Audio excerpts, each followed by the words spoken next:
Ketimpangan ekonomi, pembusukan demokrasi, dan hukum yang berpihak kepada oligarki. Ini semua adalah benih dari satu ledakan sosial yang bisa terjadi setiap waktu.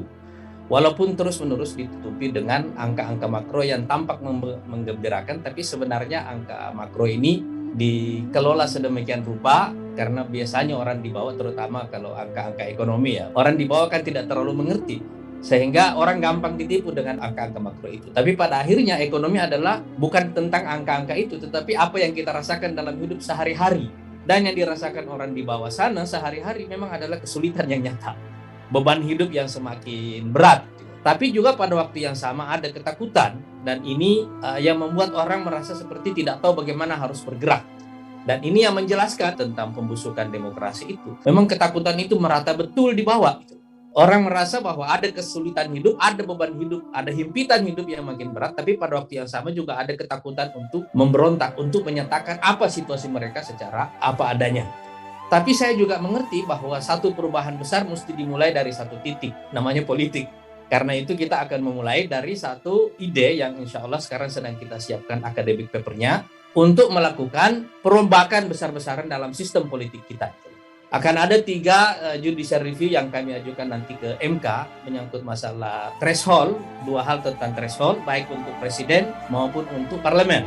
Yang kedua, karena ini asasnya adalah karena begini, kalau populasi dikurangi dengan DPT, daftar pemilih tetap ini dikurangi, kemudian itu dikurangi lagi dengan suara tidak sah, kemudian dikurangi lagi dengan partai yang tidak lolos parlemen, maka kira-kira 575 orang yang sekarang ini mengumpulkan total suara kurang dari 50%. Artinya tingkat representasinya sangat buruk sekali. Jadi terlalu banyak suara yang ikut pemilu tapi sangat sia-sia.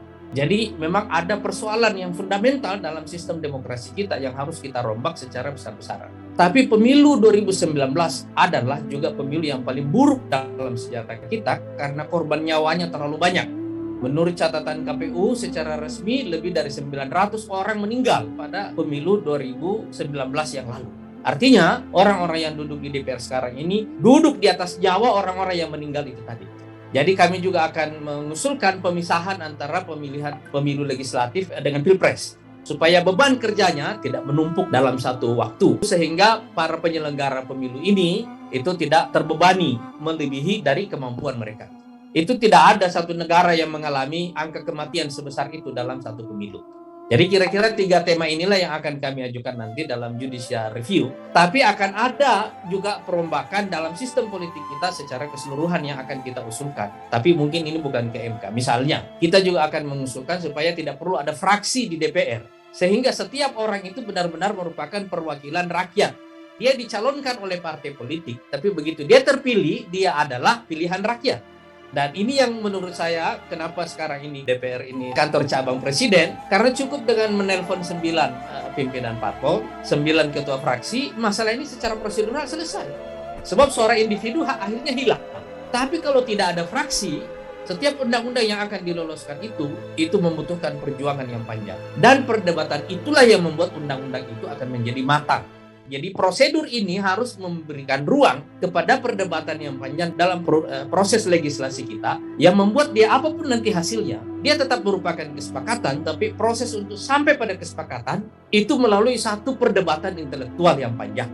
Dan di situ, begitu tidak ada fraksi, setiap anggota fraksi tidak bisa bersembunyi, dia harus muncul. Setiap anggota DPR harus muncul, menyampaikan ide-idenya secara terbuka. Sebab dia memang mewakili konstituennya. Nah, ini contoh-contoh bagian dari perombakan dalam sistem politik kita yang akan kita lakukan. Sebagiannya nanti akan kita buat dalam bentuk judicial review, dan kita akan membuat satu academic paper yang lebih luas lagi tentang apa saja pokok-pokok perubahan dalam sistem politik kita yang harus kita lakukan untuk membawa demokrasi kembali ke jalan yang benar, yang memungkinkan orang-orang terbaik secara prosedural untuk juga bisa terpilih dan memimpin bangsa ini. Menurut saya, dari pintu inilah kita bisa melakukan perubahan besar-besaran dalam juga sistem ekonomi kita. Sebab ketimpangan ini menurut saya ini adalah ancaman yang nyata. Kita tidak bicara soal pertumbuhan.